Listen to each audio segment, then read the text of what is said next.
Ladies and gentlemen, welcome back for part 3 of our beginner series on Farming Simulator 17. And if you remember last time when we left off, we bought some of the equipment we were going to need to start harvesting grain. So we bought a new truck and trailer, as well as buying the seeder this time instead of leasing it. And as I said at the end of the last episode, I did a lot of off-camera work as well, just farming the grass. I think I did it about 3 times, or 2 or 3 times. And basically you want to save up about $1 million, close thereabouts, and that will give you enough money to buy the rest of your equipment, which is exactly what we're going to do today, as well as have enough money left over to buy a couple more fields and still leave yourself with a comfortable amount of money to keep your farm running. Now, one of the things that I forgot to mention before finishing up in the last episode, and I do apologise for forgetting it, was the issue of refilling fuel, as well as refilling your fertiliser tanks, because by now your one tractor, your Vulture, is probably at least half empty on fuel. Not a big worry. I mean, you don't have to refill the fuel tanks very frequently in this game. But you're probably wondering by now how to do that. And it's not really a very difficult thing. There is a fuel station on the map. And if we expand the map, now if you look where the main strip of road is to the south of where I am, you can see Denton Bakery and the spinnery down near the bottom there, and in between those is where the fuel station is. So that's exactly where we're going to go. We'll take this tractor down to get it refueled. Now you do have a couple of options when it comes to refueling your tractors, and it doesn't involve wiping out the mailbox on the way out of the farm.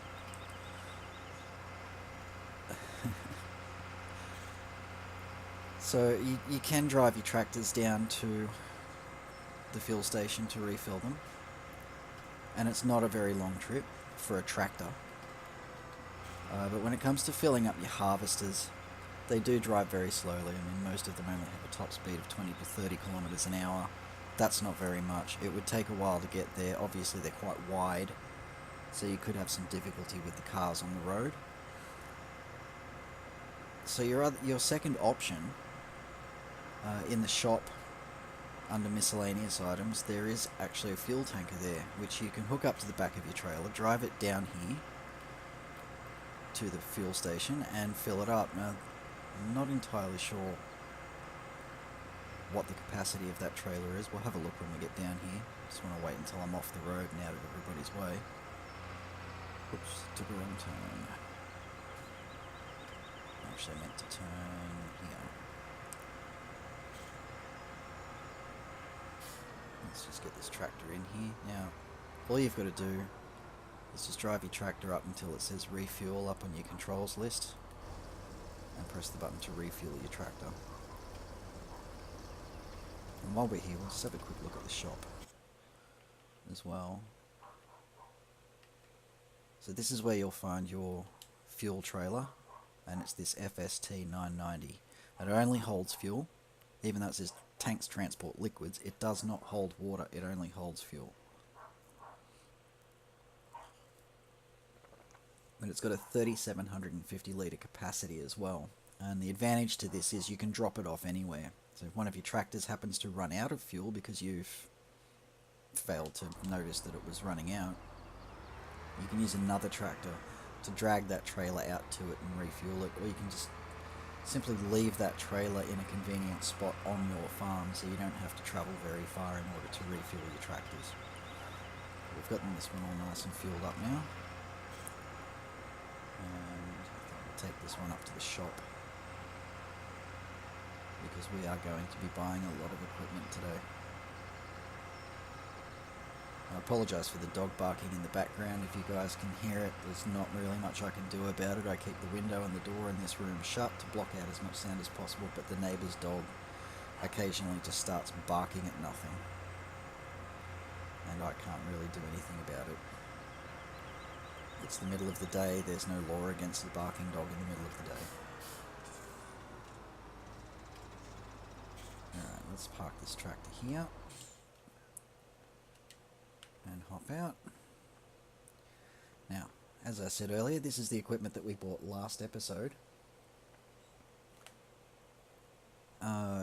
In order to refill fertilizer tanks,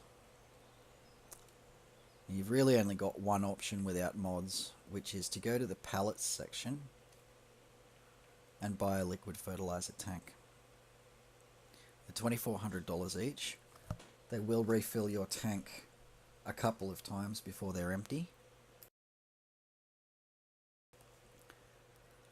But when you buy one, it shows up at the shop. Now, your only two options here are to either buy a front loader and a flatbed trailer and load that liquid fertilizer tank onto the trailer, drive it down to your farm and unload it with another front loader, which is a right royal pain and it takes forever, or to simply drive your tractor with the sprayer attached up here and refill it that way. At the end of this episode, I'm not going to cover mods today, but I will cover mods in the next episode, and I will show you exactly which ones to download to avoid this. You can actually place liquid fertilizer tanks on your farm and be able to refill right on the spot, which I find much more convenient. That was the old system of doing it in the previous versions of this game. In this version of the game, they wanted to add a bit more realism, so they basically made it that you have to transport pallets of seed and fertilizer and pig food, things like that, down to your farm. There are ways to avoid that with mods though. This game has a huge modding community. Basically just about anything you could want, you can probably get. And as I've said before, the amount of realism you get out of this game is really up to you and how many mods you're willing to download and install in order to get that level of realism if that's what you want. Anyhow, let's start buying our harvesting equipment, and obviously the first thing that we're going to want to buy is a harvesting combine. Now, you don't want to go and buy the most expensive one. You could if you wanted to, but it would give you nothing to work towards, and that's not what we're going to do here today. What I'm actually going to buy is a mid-range combine. I'm going to buy this Massey Ferguson for $385,000. No need to worry about upgrades when it comes to these because there aren't any. And we'll buy the header that goes with it. Now, as I've said before, if you look below the description, of the, or if you look below the item that you're looking at there, you've got $90 per day. That's your upkeep cost. If you go across, 10.7 meters is the working width, 10 kilometers an hour is the maximum working speed, and the little puzzle symbol shows you exactly which machine it's designed to fit, which in this case is the one that we've just bought. I think, no? Fortunately, I've written this down. I've already pre-planned this. This is actually the one we want to buy. We could fit this one to the same tractor, but that's got a 10.7 meter working width. That's 12.2. It's a bit wider. It'll cut more. Yes, it'll fill up the harvester quicker, but you'll get your job done a lot faster as well. Now that's your mid-range combine and header. And I mean, $385,000 is expensive enough. The biggest one available is $430,000, and when you include the header for that, it's $500,000. So it still gives you something to work towards in terms of your combine. Now, we need to get this equipment down to the farm. This, realistically, is all you need to harvest grain crops, along with your sprayer. You'll need your fertilizer sprayer, your seeder, a couple of tractors, a truck and trailer to transport the grain to and from the silo. As a matter of fact, to speed up the work, we'll buy a second seeder.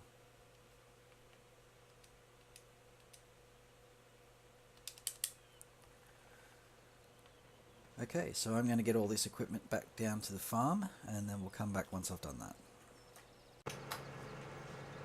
Okay, the rest of the equipment's down at the farm. Just bringing the last piece back down now, which I've left the harvester until last because it really is the biggest pain to bring down.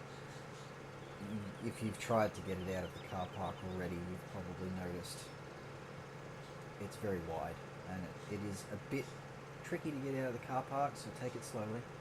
And once you get out onto the main road, of course, if you've got the traffic turned on, as you can see, this header covers nearly 3 lanes of the road. So if there's any oncoming traffic, we're going to be in trouble and probably hit the car. So the best way to bring this back to the farm, as soon as you've got a wide enough opening along here, is to actually just cut across one of these fields. It's pretty much your best bet for safety. Otherwise, you're likely to get caught up on cars, telephone poles, trees, God only knows what. And it can be an absolute nightmare to untangle one of these things from a tree or a pole. You've also got these rail crossing posts, unfortunately, so instead of going through there, bring it around here and take it over the train line. It'll fit between these trees just nicely. And then you can turn back in. I'm going to leave this up here near the grain silo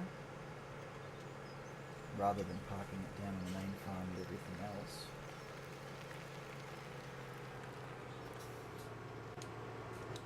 Forgot to turn off the engine. Because the next thing that we're going to spend some money on is an extension for this silo.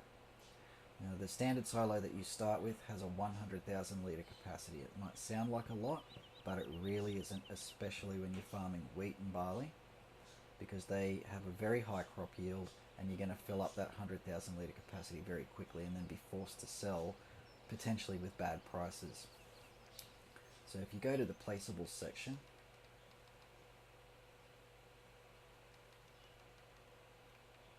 you've got small and large silo extensions, and a small extension will upgrade it by 50,000 litres, a large one by 100,000, and we'll buy a large one,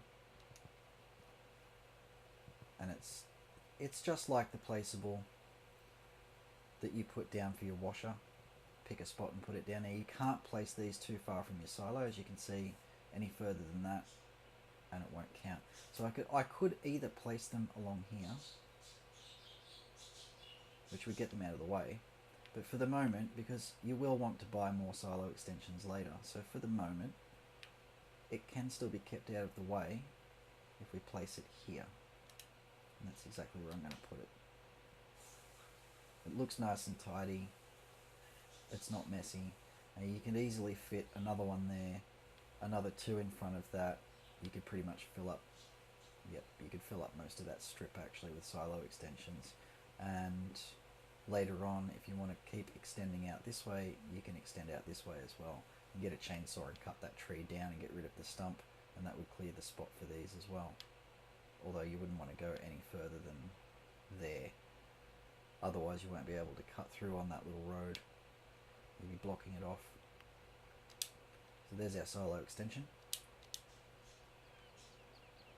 Now, as for the seeders, like I said before, you'll have to buy seed bags, which will appear up at the shop for the time being anyway. So before you leave with your seeders, make sure you buy some seed bags and fill them up. And seed bags don't have much in the way of capacity for these particular seeders, so you're going to have to buy at least 4 per seeder. You'll have to buy 8 bags of seed in order to fill both of these up.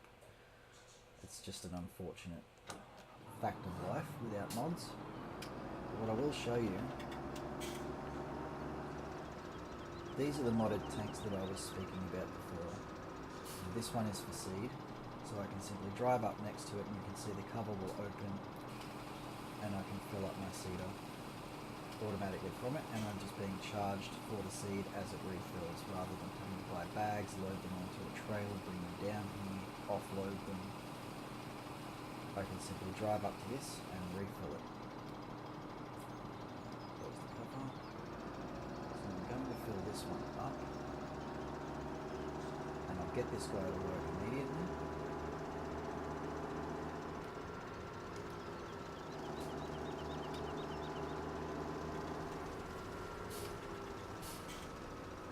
As you can see, I've got a nice freshly cut lawn there, but that is going to change. So I'm going to plant some wheat. So we're going to work on that. And while he's doing that, I'll fill this sear up.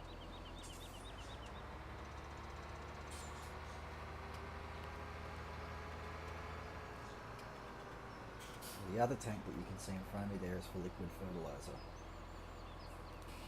which will fill up the sprayer. And whenever you download a mod, if you go into the shop, these mods will be under placeables.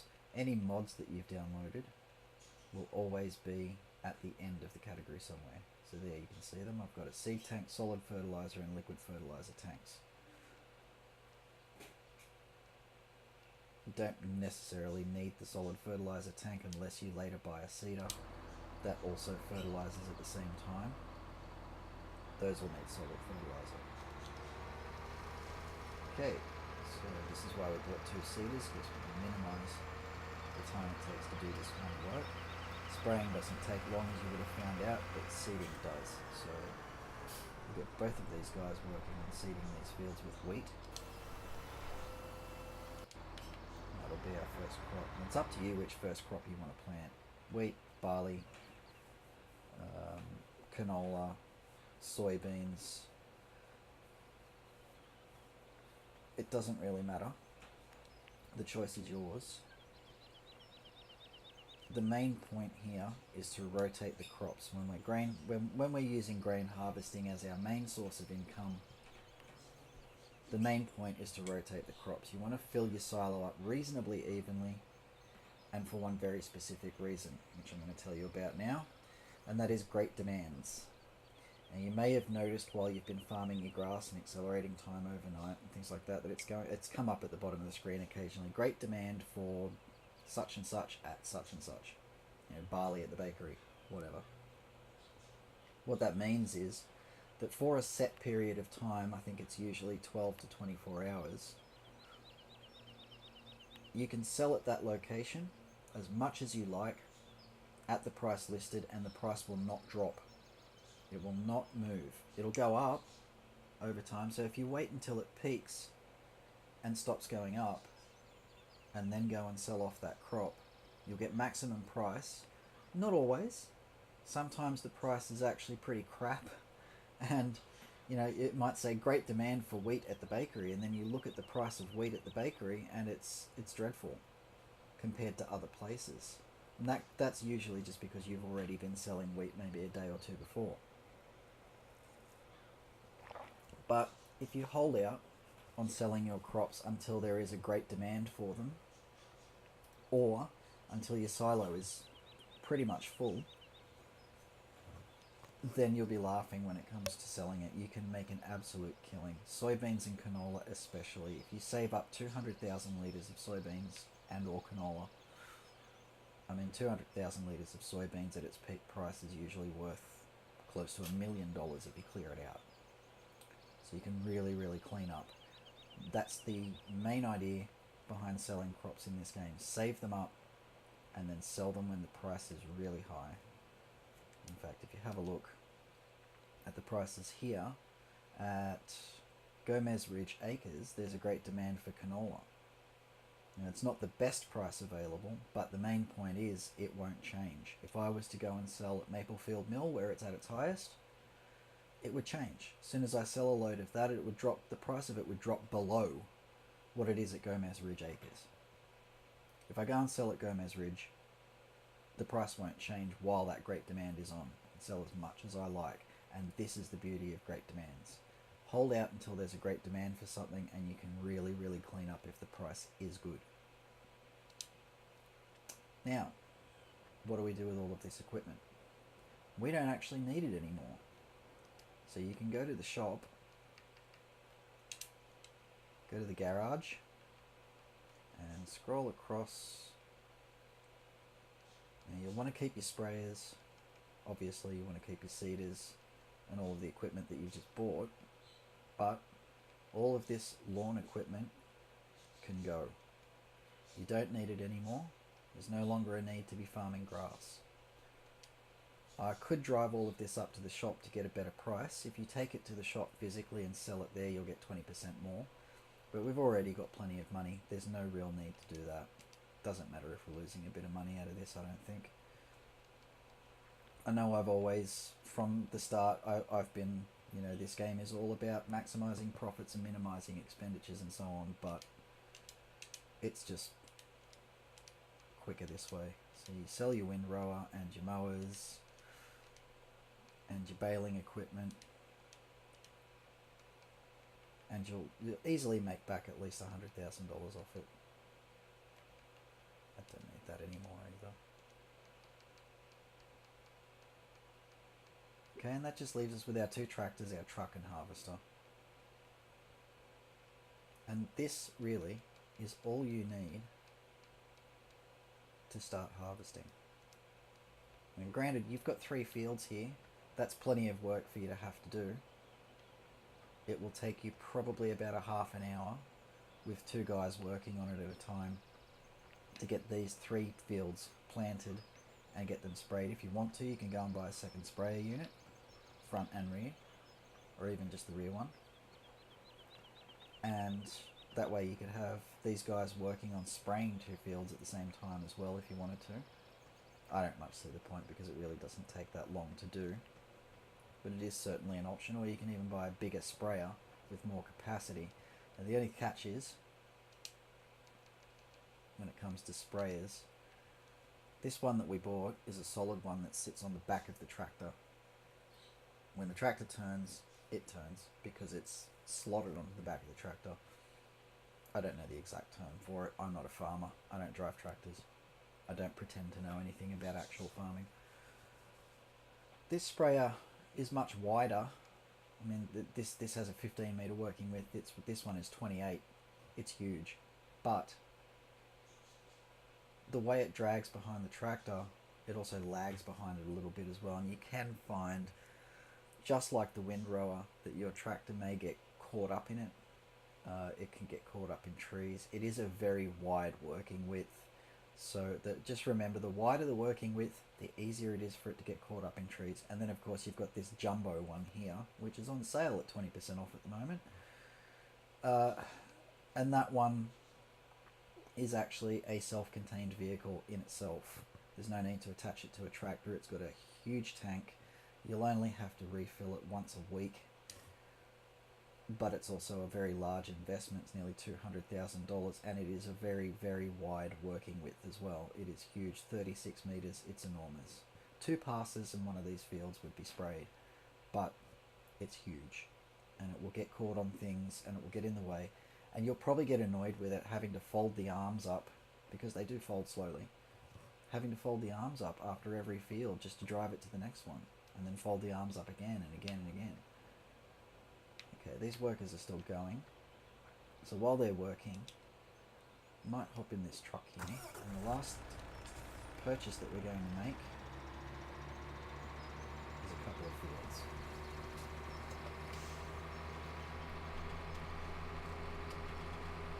So we now own these 3 fields. You don't have to work these extra fields just yet if you don't want to. Yeah, hit a tree. You can just buy them for the moment and leave them. That's okay. Now to buy a field, every field has this blue circle at the end of it. Just walk up to it and press the button to buy or work the field. Now one of the things that you're going to notice on this screen that I haven't mentioned yet, because we're not really going to be running short on money, is that you can do work for other farmers. Just as you hire workers, you can be a hired worker. They'll provide the equipment. You get a certain amount of time to complete the mission. As you can see, you get 19 and a half minutes to finish the mission. This is on easy, of course. If the difficulty was harder, the amount of time that you get given would be much lower. This is the payout for doing the job, $93.59. This price here is what it will cost you to buy the field. And you can either press start to start working the field for the farmer and do the job. In this case, they want us to harvest their field, or you can just simply buy the field. And at the moment, it's $46,979. The more you work for a farmer, the more work you do for their field, the lower the cost. It doesn't really matter all that much when you're talking about a field this cheap. When you get to the larger fields that cost $500,000, you may want to lower the amount of money that it costs. So those are big jobs that you'll have to do for those farmers, and they can take up to an hour to complete, but it's worth it, even just for the money, because those 1 hour jobs will pay you around about $40,000 or $50,000 in some cases, in one hit, just for harvesting somebody's field. If you're going to take a job, take a harvesting job. Don't work a field that hasn't fully grown yet, because the payout is not worth it. The amount of money that you get paid is always highest when you're harvesting. If you have to plant the field, fertilize the field, anything like that, you'll get paid a lot less.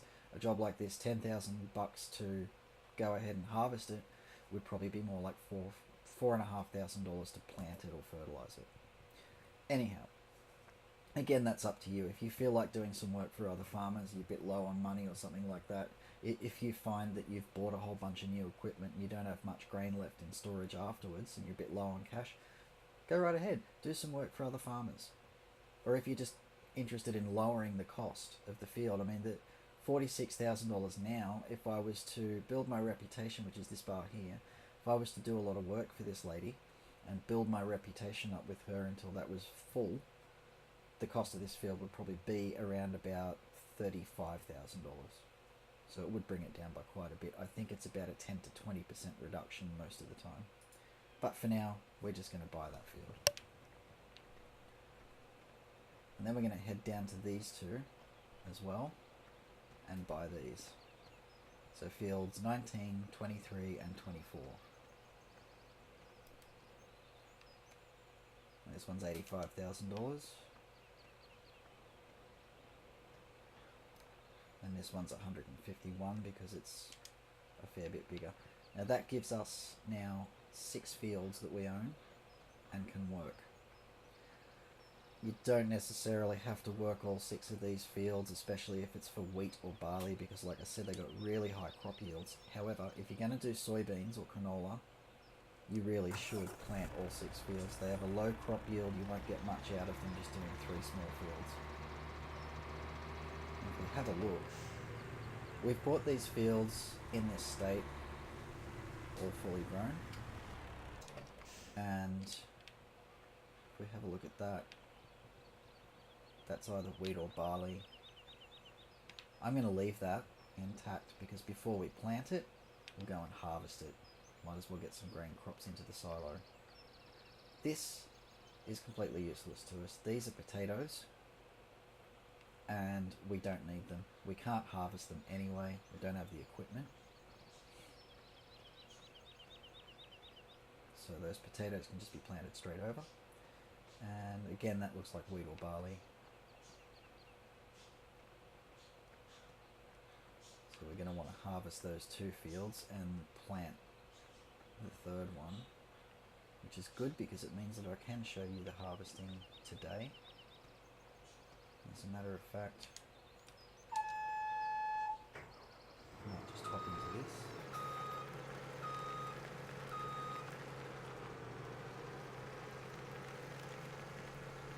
We'll do this small field here. I'm not going to hire a worker for this, I'm going to do it manually.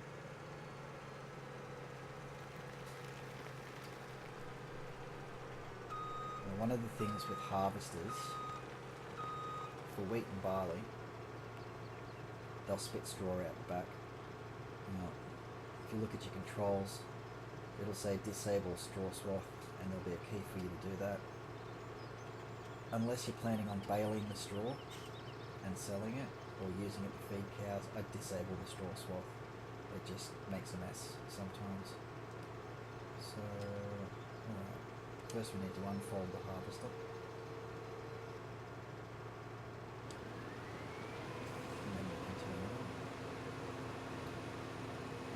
once it's running, I'm going to change the tool to the front so that we've got the header, and that'll give us a control to lift the header, but still keep the machine running, which will make it much easier to turn at the end of each row.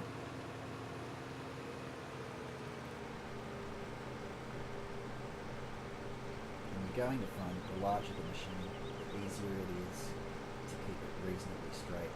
All you're looking to do, if you want to keep it in a reasonably straight line, just watch the left and keep that left end of the header lined up with the line of the crop that you're harvesting. If you're going to sit there and stare at the middle of your machine, then that's when you're going to start going really wonky. You'll have to make minor adjustments as you go. So you'll see if we lift the head up, it'll turn much faster.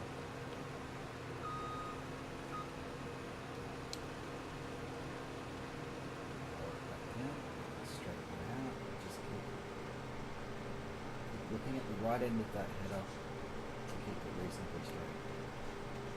Now, I've been playing this game for years and I can still make a mess of the field. It's not that difficult to do. It really isn't.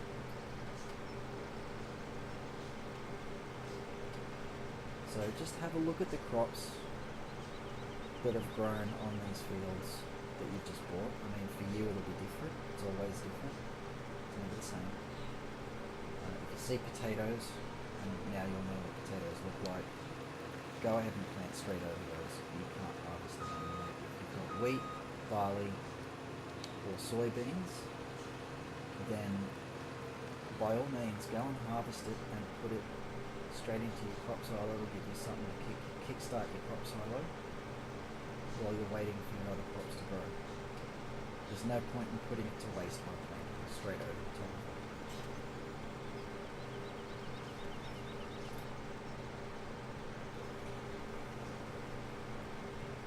I'm not going to harvest this whole field right now. The main point here is just to demonstrate how it works. I'm going to switch back to the harvester tool and turn it off, and it will automatically lift the header anyway. And then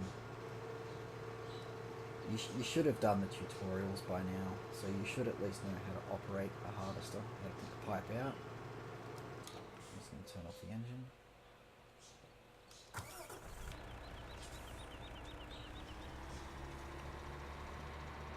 This is not the most efficient way to do it.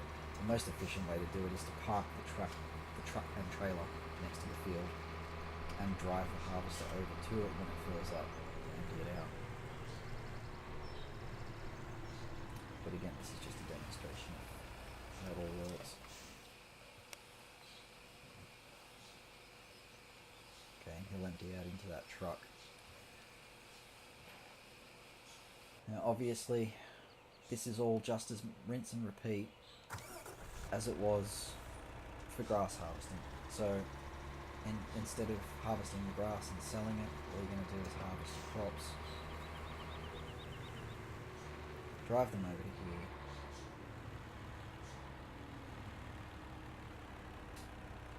stop truck, and unload them into the grain silo.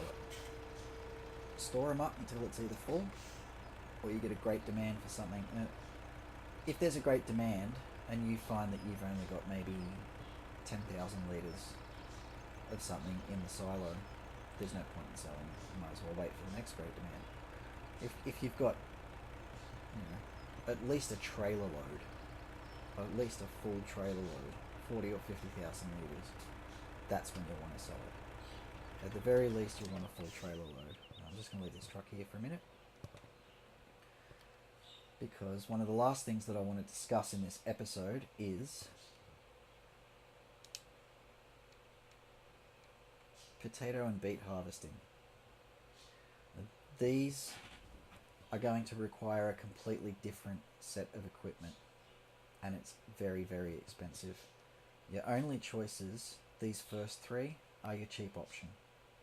The last one is your expensive option. It's the same for potatoes or beets. It's a $500,000 piece of equipment just to be able to harvest them in one go. Without that piece of equipment, you're working with very narrow stuff And I mean, a 4 meter working width on that harvester. This one's only got, is that the header? Oh, sorry, that's the header for that. That's, no, that's the topper. That's the harvester. There you go.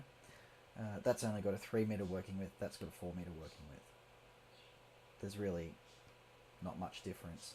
It's very narrow work. It takes a long time. It's a huge investment in money. And if you go with the cheaper option, it'll only cost you maybe a couple $100,000. But having said that, you will need to first use this, which is a topper. It'll cut the foliage off the top of your sugar beets, and then you'll need to use the harvester. So you're looking at planting, spraying, topping, harvesting. Then, in order to replant, you'll need a cultivator before you can replant, because the seeders don't cultivate. Speaking of which, when it comes to buying a new sowing machine, if you want to buy a bigger one than this, if you want a bigger working width, you can later on. I mean, that's why you're saving your money up anyway. But keep an eye out for what it plants. Now, if you look below, it shows you wheat, barley, canola, soybeans, rapeseed, and grass. Rapeseed and grass you can pretty much ignore. Rapeseed is something that you plant to cultivate it back into the ground and fertilize the ground. But there's no need for that if you're using a sprayer. If you want to save a bit of money, it is a cheaper option, but it'll cost you a day of growth, of course. So you'd have to plant the rapeseed, wait a day for it to grow, then use a cultivator to cultivate it back into the ground in order to fertilize the ground before you seed. I don't know if running one of these over the top of it counts as fertilizing the field. I haven't tried it before. I've never actually planted rapeseed before. I just use a sprayer. If you want to plant potatoes, then you'll need to buy a separate potato planter like this. And you can see below, it plants potatoes. This one also fertilizes with solid or liquid fertilizer. You can fill it up with either. And this one does sunflowers, soybeans, corn, and sugar beets. Then you've got others. Actually, I'm not sure if there's any. No, that's getting into expansion stuff. This one only does potatoes. This one only does potatoes. Okay, all the ones that do corn also do sunflowers. So again, you'll need a separate header on your harvester in order to do corn or sunflowers, but you'll also need a separate seeder. And that's where it starts to get very expensive, especially if you make a mistake when buying a new seeder. Because if you do that, you're going to lose a lot of money having to then sell it back to the shop and buy the correct one. So be very careful when you're buying new equipment to look down below at the symbols and see what it plants. Because it won't tell you in the information down the bottom. That just simply says, with a sowing machine you can sow fields. They've been very vague, unfortunately. Giants is not too good at explaining in the information panel exactly what a piece of machinery does. In fact, I've had seeders that cultivate, but it didn't tell me that they did that. Sometimes it does, like this. It says this machine offers the possibility to seed directly, no previous cultivating or ploughing necessary. But sometimes it doesn't tell you that. So just bear that in mind when you're buying a new seeder. Also, storing potatoes and sugar beets. Now, if you decide to go down the path later of planting potatoes and sugar beets, that's fine. That is obviously your choice. Bear in mind, you cannot store them in this silo. Potatoes and beets cannot go in the silo.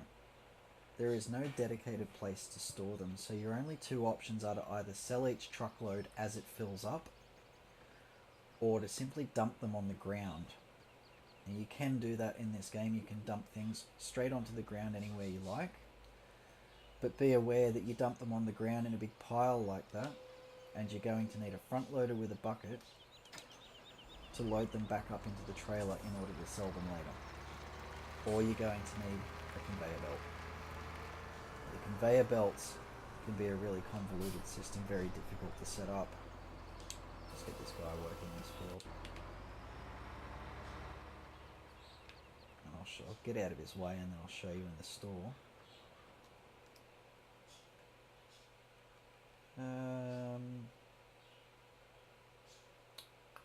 Where belt systems, here we go. Okay, as you can see, there's a lot of different belts here. Some of them are basically your start point, some of them are extensions that you can connect them all together to create a chain of conveyor belts. This one here can be driven, this one can be driven, this one can be driven. So these are your 3 conveyor belts. This lizard and these last 2 grims.